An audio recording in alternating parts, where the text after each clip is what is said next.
Hello everyone, my name is Lucas and I'm the co-founder of Hopstay. And at Hopstay, we believe that people should have conversations with cities in the exact same way they have conversations with friends. The way us as humans interact with content is fundamentally changing. And with advancements in voice and chat functionality, the conversational interface represents the new way of how information will be accessed. And of course, the travel sector is no different. Currently, travel discovery starts on mobile more than 60% of the time. More than 50% of people would rather message a business than call them. Growth in messaging platforms is outpacing traditional social networks. And if we look to China, 35% of mobile usage currently occurs on one platform, and that's WeChat.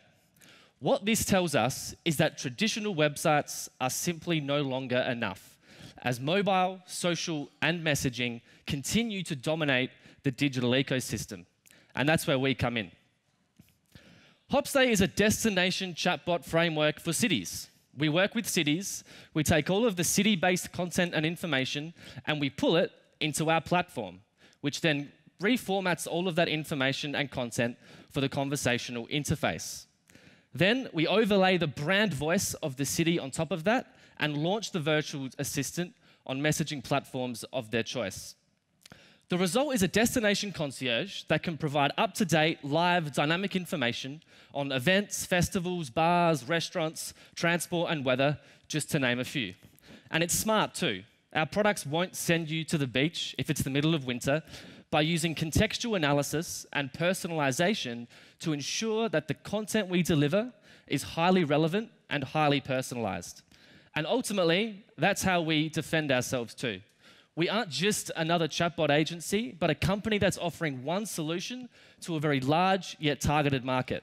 The more cities, the stronger the artificial intelligence, and the more defensible we become. We offer our clients 4 key value propositions. We increase content reach, we improve visitor engagement, we reduce friction in the destination experience, and ultimately we help them sell more products. Our business model is threefold. Firstly, we charge an implementation and integration fee, followed by a monthly subscription and a small commission on the sale of products through the platform. The market size is significant too. We count approximately 500 tier 1 cities like London, Paris, New York, with established tourism industries and established tourism infrastructure, 3,000 to 5,000 tier 2 cities, 2,000 to 3,000 destinations, which are places like island and mountain resorts. And then we also have an offer for third-party travel services to tap into the content base and launch their own virtual assistant as part of their customer experience. Total spend on tours and activities last year was $135 billion US, and we intend to take a slice of that wallet.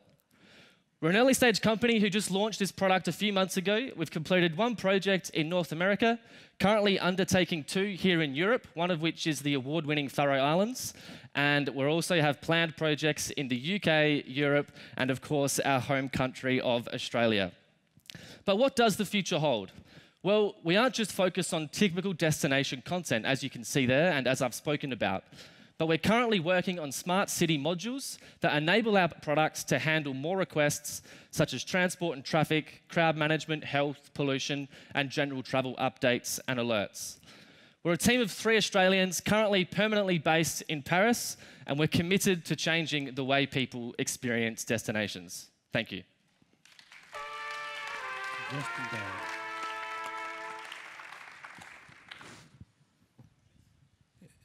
Local authorities are very, very painful clients. Why did you choose them as customers? It's a good question. I probably don't think they're as painful as perhaps the image is, and I think it very much depends on the country. And we've learnt that as well.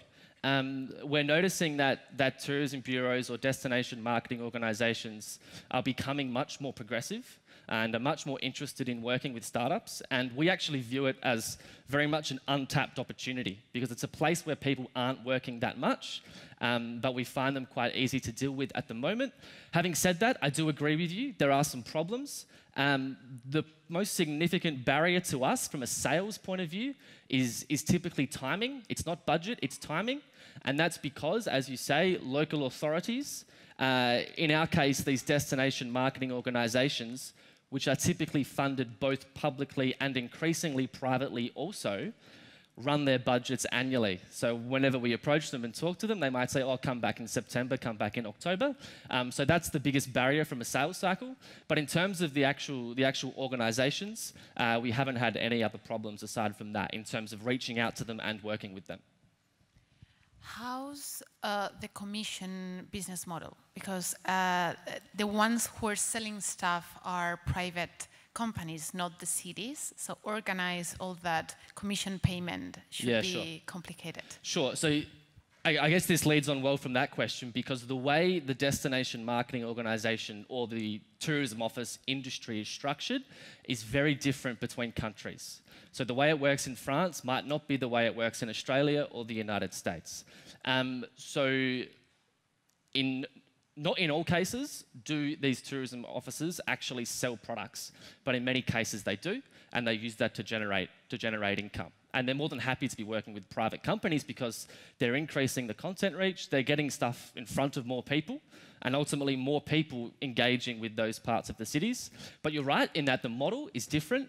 For example, in Austria and Switzerland, the destination marketing organizations are funded purely from the tourist tax. So when you go and you stay a night in a hotel, they charge you a tourist tax. That's how they're funded. In other countries like the UK, they have more private funding. So more of their funding actually comes from selling walking tours and boat cruises and tickets to experiences. Do you provide content? Do you produce the content, co-produce the content with the cities? And if you engage in a conversation with clients, do you share the data with the cities? We do not produce our own content. The reason is that's very resource heavy. We used to. We changed that model. That's how we changed. They provide all the content. We provide a distribution channel, a stronger distribution channel, and we increase the content reach. And at this stage, no, we're not sharing data. Thanks a lot. Thank you.